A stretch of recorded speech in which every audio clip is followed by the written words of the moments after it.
We all occasionally make mistakes in our journals.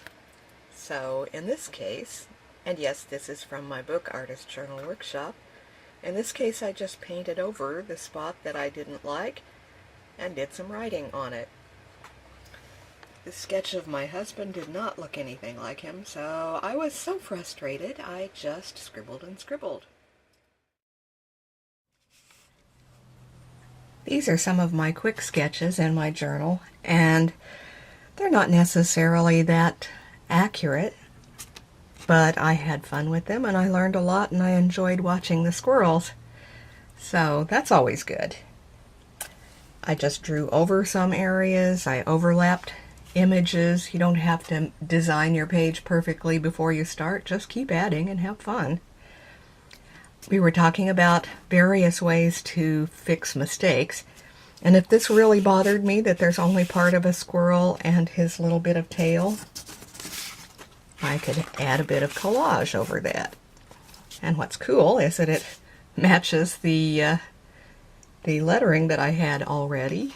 On this page I can't remember what was under that card from the wine tasting at the Elms, but it was something I didn't like, and so I just covered it up. The colors went well together.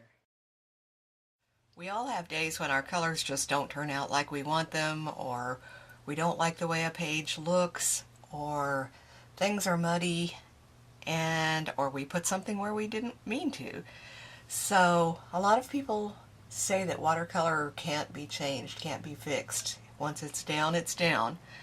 Well, not entirely. That's not entirely true. So we will look at a few ways that we can change what we have. It depends a lot on the paper that you're using, and also the whether your colors are staining or not. So I've done a few little splotches here to test them out. This is a piece of a Mr. Clean Magic Eraser that you can get in the grocery store. Ultramarine lifts fairly well because it isn't a staining color. I can go back and lift some more, and you blot it away as you go. Let's see what Phthalo does. It's much more of a staining color, and it's not coming up as much. But a second go through will lift a bit more. I'm washing out my little sponge each time. Raw sienna lifts quite well. Quin Gold less so. It's a staining color. And I have no idea about Pyrrole. I haven't tried to lift it before. Well, looks like it sort of stained the paper as well. Let's see Quin Red.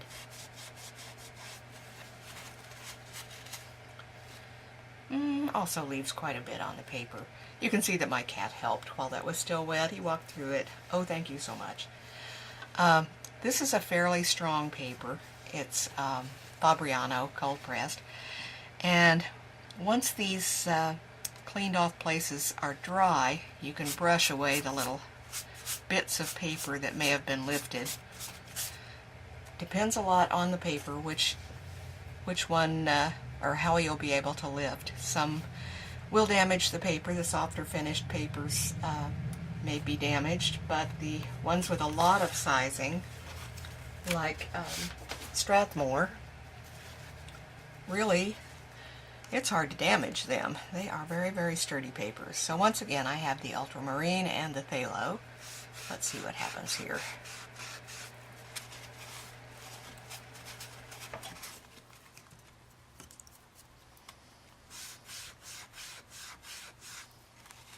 I'm scrubbing pretty hard with these.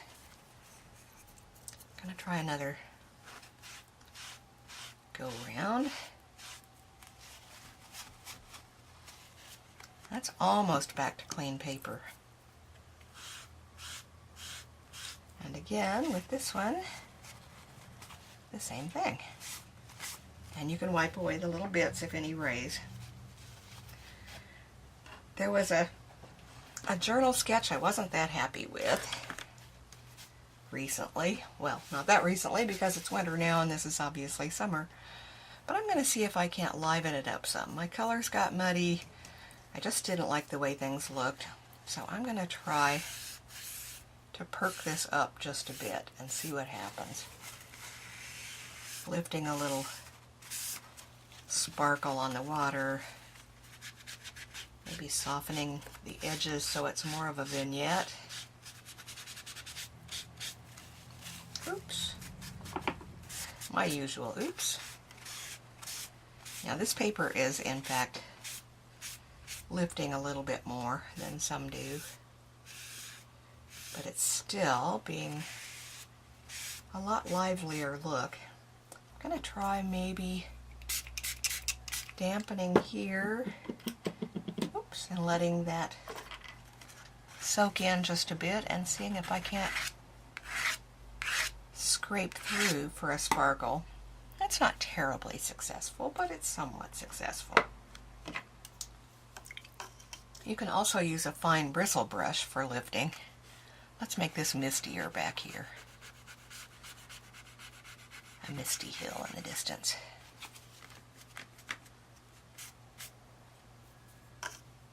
And maybe more of a sharp sparkle with this smaller brush.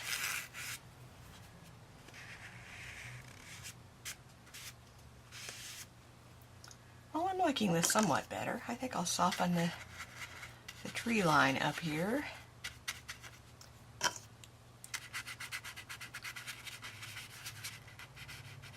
Blending a little bit. It's not a great work of art, but it's still less obnoxious to me than it was. Isn't that helpful? Okay, I'm going to add a wee bit more color.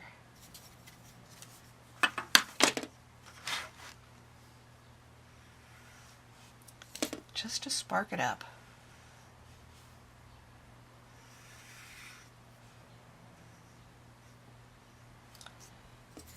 Let's suggest some of the broken waves here in the front.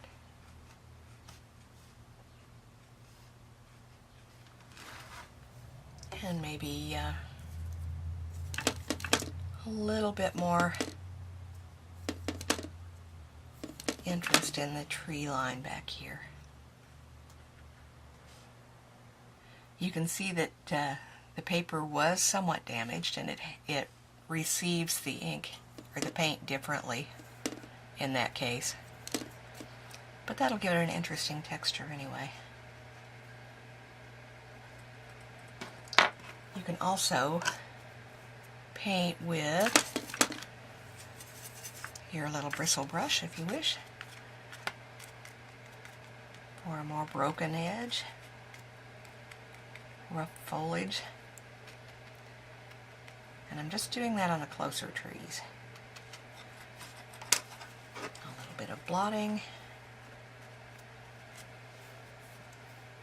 And it's not great, but I like it better, she said, adding yet a little bit more. As noted, you can also use a smaller brush for this lifting and get a finer effect. Oops, I just smeared green on there. Oh well, wonder if I can lift that quickly. A clean paper towel is always a good idea. If you want to make a shape, you can use an edge like this, a clean, sharp edge. I think I mentioned this in another lesson. That gives you a very sharp, clean edge here. Or you can use any sort of a shape. Oh, let's use this. That you have a template for. Oh dear, I think I got too much water. Oops.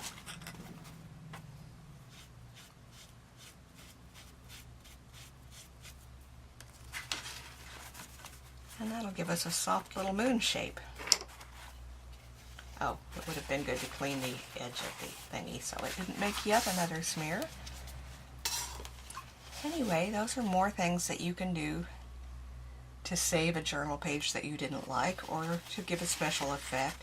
As I say, a good hard edge or a shape. This could be a sun in the sky or the moon. There are a lot of things that you can do that allow you to change and alter your journal pages.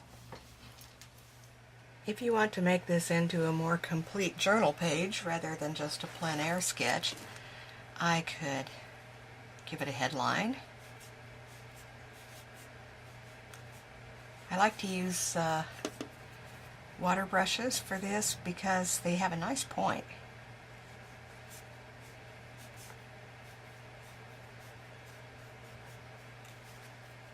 And make a nice look. A day at the lake. Oops, getting some bounces. And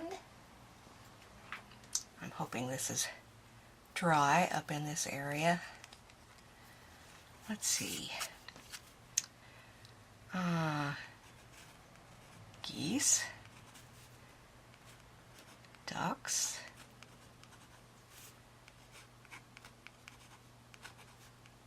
fishermen, boats, canoes,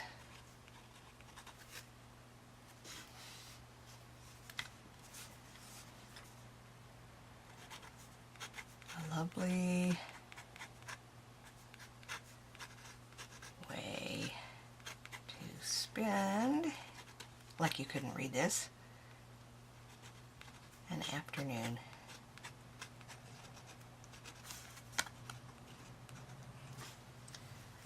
And since I managed to smear up here, I'm just going to suggest that there's a few geese coming in for a landing, or maybe they're ducks. I can't tell.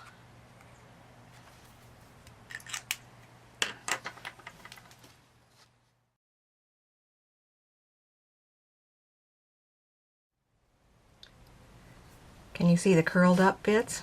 I have no idea why that went blank all of a sudden, but anyway.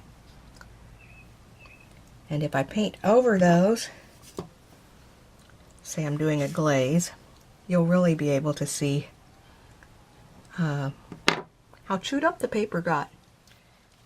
If you feel the need for still yet a little bit more sparkle, you can try a white marker. This one's a Sharpie, and this one is a Faber-Castell Pitt Artist Pen.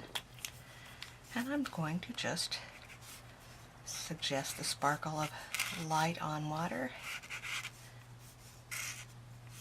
Perhaps back here where the scraping didn't do the greatest job in the world.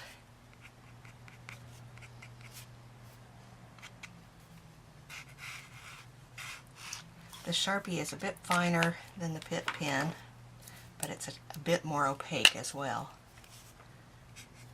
Usually. Watch it make a liar of me.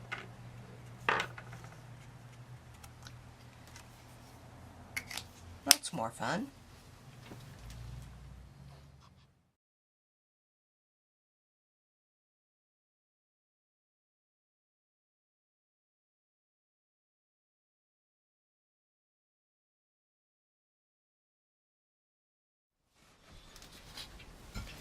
By the way, here's a neat trick you may find a use for. I certainly have plenty of times. If you get something on your painting where you absolutely did not want it, don't panic too much.